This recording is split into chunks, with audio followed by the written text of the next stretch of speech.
बघूच म्हणलं आता एकदा तुमचा बोलूच मॅनेजरला. एकदा 5 मिनटं. राम राम. मी advocate Ramesh Rajurkar Nandigram news channel आपलं हार्दिक स्वागत करतो. आजचा विषय आहे कलगीतुरा, जो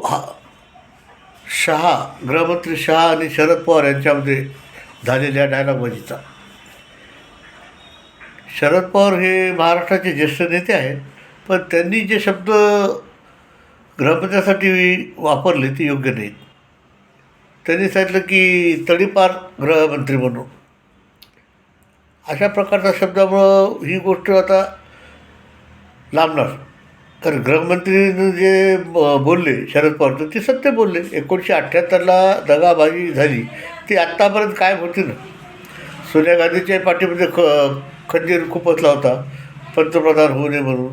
हे अशा प्रकारचा आत्तापर्यंत आला होता. मागच्या 2019ला जे BJPचे गव्हर्नमेंट होता होऊ दिलं नाही, उद्धव ठाकरेला केलं. हा सगळा प्रकार शरद पवारांच्या राजकारणाचा एक भाग झालेला आहे.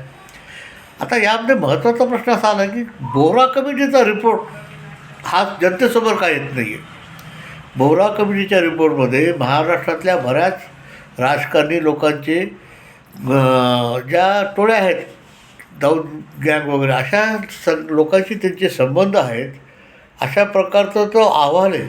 आणि तो आजपर्यंत काँग्रेसच्या काळात तर प्रसिद्ध होण्याचा प्रश्न नव्हता, कारण ते स्वतः इन्व्हॉल्व होते. कारण BJP इतक्या वर्षापासून हा काय लांबवती बोराचा रिपोर्ट. बोराचा रिपोर्ट एकदा जनतेसमोर येऊ द्या आणि काय त्याचं सत्य आहे त्याचं लोकांना माहिती होऊ द्या ना, की महाराष्ट्रातल्या राजकारण्यांशी जे काही त्याच्याबद्दल बोरा कमिटीमध्ये लिहिलेलं आहे ते जाहीर करा.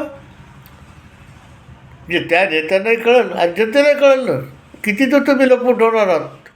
कमिटी झाली, त्या कमिटीनं अभ्यास केला, त्याचा अहवाल दिला आणि तो फक्त बाजू ठेवण्यासाठी थोडाच आहे की त्याच्यामधून राजकारणामध्ये स्वच्छ राजकारणी यावेत आणि राजकारण हे जे गढूळ झालेलं आहे ते स्वच्छ व्हावं, चांगल्या लोकांची त्याच्यामध्ये संख्या निर्माण व्हावी, अशा प्रकारचा त्यामागचा एक उद्देश आहे.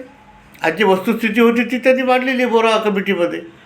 त्यांनी जो रिपोर्ट दिला त्या अशा वेळेच्या प्रमाणे ज्या काही गोष्टी त्यांच्या निदर्शनात आल्या, राजकारणी लोकांची पाताळीतरी कामं, म्हणून माझी BJPला विनंती आहे, महाराष्ट्र सरकारला विनंती की हा जो अहवाल आहे बोराचा तो एकदा पब्लिश करून टाका. जनतेलाही माहिती होऊ द्या. आज जे राजकारणी आहेत ज्यांचे रोल झालेले आहेत त्यांनाही कळेल. ते थोडंसं शुद्धीकरण तर होईल.